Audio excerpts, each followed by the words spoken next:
are going to move on now to Frenchie's Corner. Back after a 2-week break. I'm stoked. I've missed putting Frenchie in his place when he comes out of the game.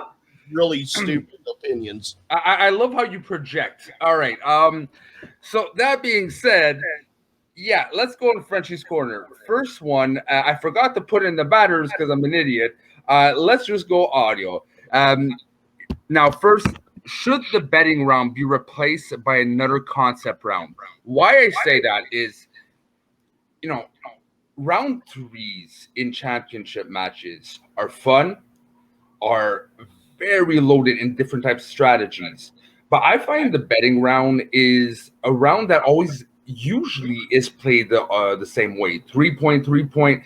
You can get strategy, but it's one of the rare rounds that is not as utilized as much to really gain an advantage on an opponent by trying something different. So I think it should get replaced by something that could be used even more into an advantage for strategy-wise. And that's why I think that round 3 should either be tweaked or completely replaced with something else.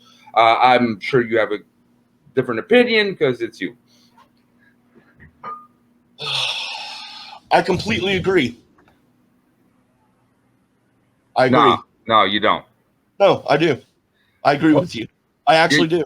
You agree with me about what? That they should change the betting round, because it would be cool if it came into play more, but it just doesn't, because you stated a fact that most of the time people pick 3 points. So it just ends up evening itself out. When it's interesting is when like one person bets 3, another person bets 2, and the answer, that's when it's interesting.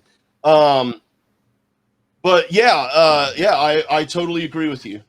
FYI, that this was not in our show notes. You did not agree with me, but look, I'm happy you agree. In that case, raise up your hands. Anyone? Raise up your hands. Someone who disagrees with us. Okay, Double D, come on down, my friend. Oh wait, we had two people raise their hand. Okay. All right, Jay Wade. First of all, let's set the ground rules. Jay Wade, you're on my team, my friend. Chris, Double D, bring it on. I disagree because it means more work for me in simulating all of these different possible scores. It means less work for me. So no, I don't want things to change. So self-interest, got it. You, Chris? Okay, so I'm all for change. Like, I love change in the Schmodown. I'm a fan of fast money. I know some folks who may be in charge of this aren't, but if say we get rid of the betting round, right? Okay, just so we put that out there. What do you put there? What's your alternative? I want to hear the alternative. Yeah, I mean, that's the thing. I don't know the alternative yet. I might have a spark, but what I know is the betting round is an underutilized strategy round. And when it comes to championship matches, something has happened. Is it a tweak? Is it to do with the betting system, or is it like just the format itself hasn't changed? I don't know. Would you go, Chris, more tweaking it, or would you replace it if it has to be changed? If it had to be changed, I'd rather it be. I think Ryan points out a great thing in the chat where you have like the set 2, 3, 5. You don't just limit it to 3 points, but also who also put this? Ferris in the chat. What's up, Ferris? He said that Dan betting 0 points in Atlanta is what kept him in the match. And granted, we saw what happened to Mara and Mike. Her not betting enough points to best Mike. That's what changed the whole game. The betting round, yes, we see a lot of the time that people bet 3 because they're confident, as they should be. We saw that happen yesterday. But that's not the case all the time. And when it does not, when both competitors don't bet 3, it adds that level of suspense. Like, oh my God, like, did they miss it? Did they get it? Because not all the time are we going to get matches where everyone goes perfect. They're round 1 and 2, and then we get the 3-point betting round. I don't see a better alternative. I see why they would change up fast money or the buzzer once you get back into a studio or at a live event, but changing round 3, because what would you replace? It's not that, because y'all are talking about like getting rid of it.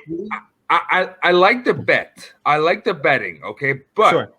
It's like the outcome of like the numbers. I think Ryan's onto something. You change at least the value, or you change the consequences of a wrong choice. Sure.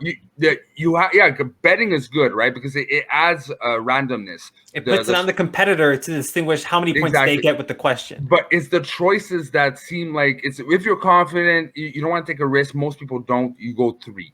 You got very small cases like the Damn Earl, but that's the thing. It's not enough. Compared to like speed round. Speed round, you can see there's some people like Gold Leader, he chose to skip, come back, try to do the most possible to what he knew, and then think about it. Harper was a lot more, I don't have to skip, I have the answer. There's ways of playing it.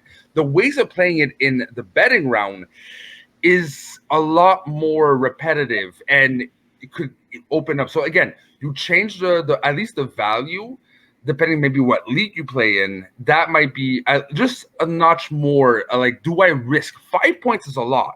You can't go up 5 points, but if you do bad in speed round, that fucks you up even more. But if you are, let's say, a Harper, and you're gonna get perfect, or you think you're gonna get perfect all along, you take that 5. It expands, because there's a lot more risk going down 5 than 3. Okay, I do have like a little tweak. But okay, instead of like a bet, I mean, it would have to be different than a betting. You're not betting, but you're rewarding based on the amount of. And let's say, I know this isn't movie trivia, but it proves my point. What about you pool it together? Let me finish this. So let's say the question is, name a fire type in Gen 1 of Pokemon, and you pool or you survey like maybe the Patreon backers of Gen 1 fire Pokemon, and the least amount of too complicated. No, it's I know what I think is whatever you bet in your opponent bet, if you get it right, you get the accumulated points.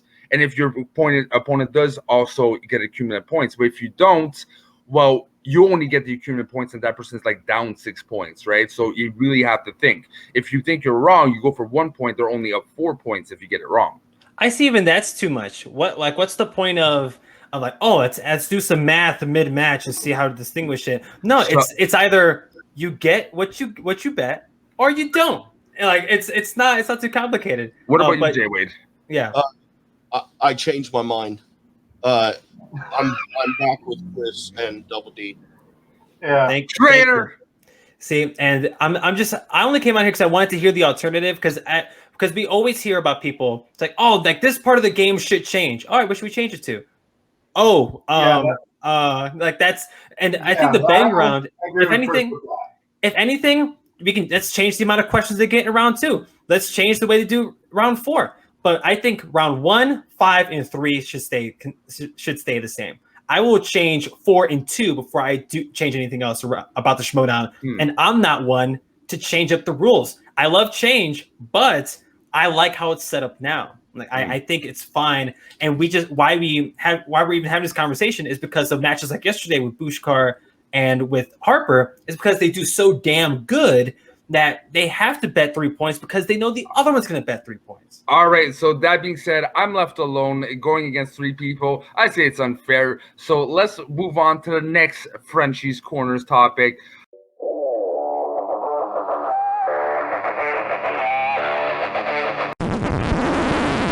You want to hear something funny? The mic wasn't on that whole time.